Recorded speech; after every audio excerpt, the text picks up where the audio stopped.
itu aku menggali di dalam ingatanku,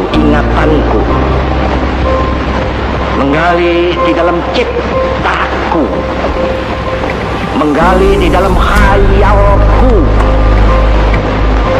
apa yang terpendam di dalam bumi Indonesia ini, agar supaya sebagai hasil dari penggalian itu dapat dipakainya sebagai dasar daripada negara Indonesia merdeka yang akan datang.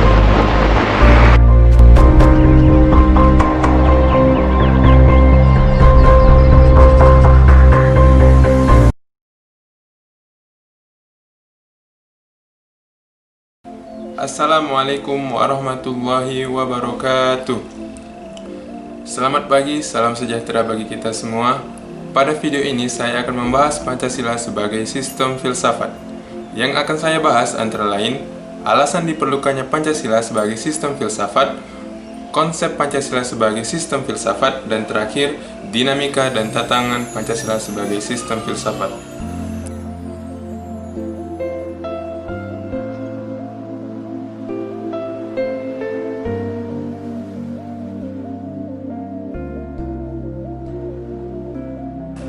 Pertama, mari kita mulai membahas materi Pancasila sebagai sistem filsafat. Sebelum itu, mungkin kita bertanya-tanya, mengapa penting bagi kita untuk mempelajari Pancasila? Sebagai seorang mahasiswa, kita harus memiliki kesadaran untuk melakukan perenungan terhadap peristiwa sejarah yang memunculkan pemikiran filosofis para founding father, termasuk Soekarno ketika menggagas Pancasila sebagai filosofis Groundslah atau dasar filsafat negara pada sidang BPUPKI hingga pengesahan Pancasila sebagai dasar negara pada sidang PPKI. Maka dari itu, mempelajari Pancasila bukan hanya menghafal sila 1 sampai ke 5, melainkan lebih dari itu, nilai-nilai filosofis dari Pancasila harus dihayati, dijiwai, sekaligus mampu menjadi dasar bagi para mahasiswa dalam berperilaku di dalam lingkup keluarga, masyarakat, serta berbangsa dan bernegara.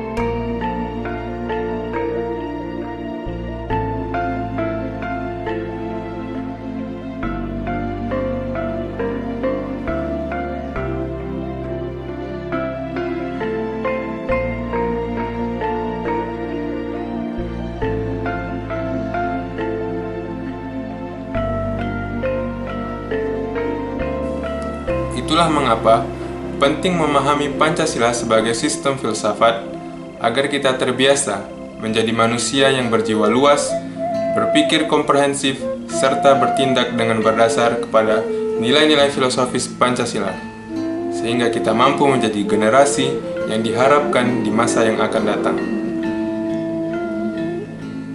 Terdapat dua istilah yang menunjukkan pentingnya kedudukan Pancasila sebagai sistem filsafat, yaitu filosofis Groundslah dan Welstanschauung.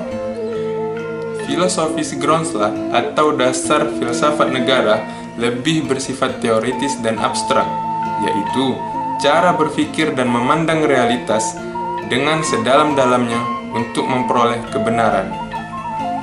Sementara Welstanschauung lebih mengacu kepada pandangan hidup yang bersifat praktis, serta tumbuh dan berkembang secara alamiah di dalam kehidupan masyarakat. Dari dua istilah yang tadi disebutkan, sangatlah jelas bahwa secara filosofis, Pancasila melalui sila-silanya telah memberikan dasar filosofis bagi penyelenggaraan negara. Selain itu, Pancasila juga telah menjadi pandangan hidup bangsa Indonesia karena perumusan Pancasila pada sidang BPUPKI bersumber pada nilai-nilai luhur yang dijunjung oleh para nenek moyang kita terdahulu.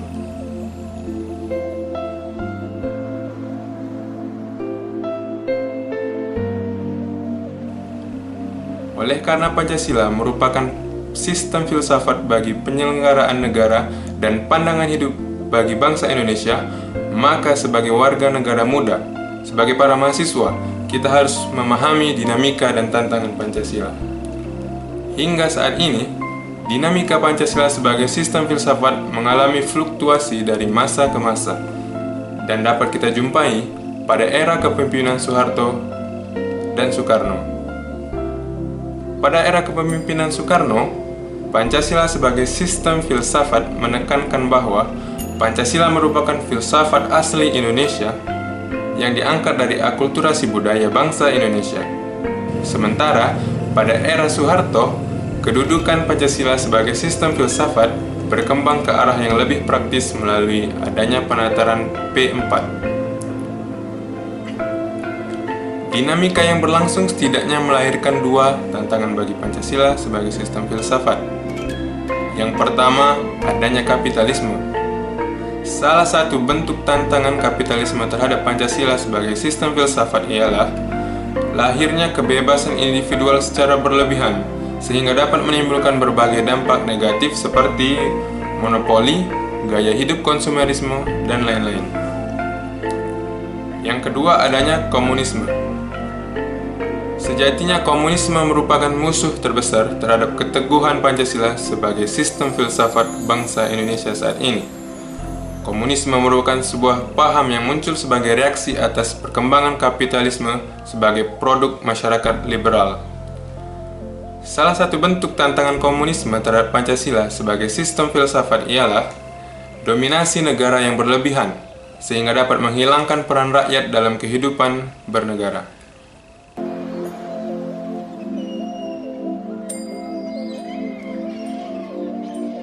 Dari semua uraian tersebut, maka kita dapat memahami bahwa Pancasila sebagai sistem filsafat dapat menjadi way of life sekaligus way of thinking bagi bangsa Indonesia untuk menjaga keseimbangan dan konsistensi antara tindakan dan pemikiran.